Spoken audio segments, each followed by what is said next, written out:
is with God.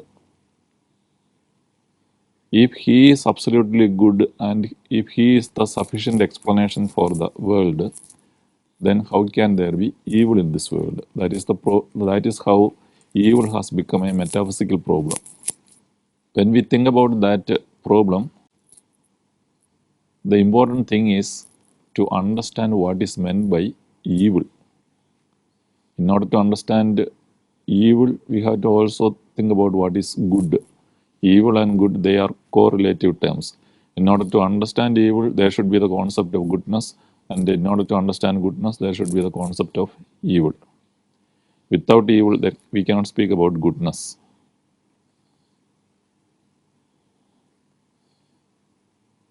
Actually, there cannot be a satisfactory answer which can be given to this. If you think about God creating the world out of nothing. And this was a great problem for Saint Augustine. He was thinking about this problem for a long time. And first he went to Zoroastrianism, where they speak about the two equal powers existing in this world. The power of goodness and the power of evil, and both of them are in conflict, eternal conflict. When the power of evil is overpowering goodness, then there are evil things happening. And when the power of goodness is overpowering evil, good things are happening. This is also known as Manichaeism to some extent. Yeah, to some extent that also. So these are all part of the general Gnosticism. No, general Gnosticism, yes. But there also, St. Augustine could not get a satisfactory answer for this. Then he came across the Neoplatonian thinking, where Plotinus explains God as the source of everything and the whole creation as an emanation from God. And the principle which Plotinus applies there is the more a thing is near to the source, that is the God who is absolutely good, the better it is. And the more a thing is away from God, the less good it is. And according to him,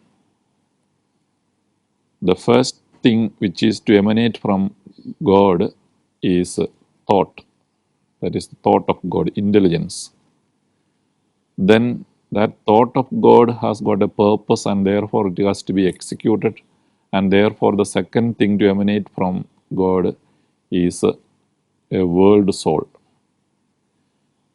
And the world soul is an efficient cause. And the soul has something to do, to work upon, and therefore the third thing to emanate from God is matter.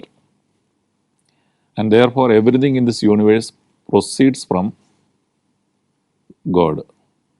And Plotinus' theory is that the more a thing is nearer to the source of emanation, the better it is. And the more a thing is away from the source, the less good it is. And therefore the whole universe, in the whole universe, there is only goodness, but only gradations of goodness. What we in our normal situation consider as evil, it is not evil, but it is only the privation of goodness. See, for example, what is meant by privation of goodness? That means evil is a negative entity, it is not a positive entity. See, for example, darkness is a negative entity, light is a positive entity. For this light, we switch on and the bulb is burning and then there is light.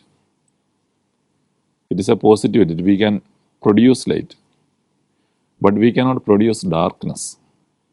In order to have darkness, we have to prevent the light from coming in.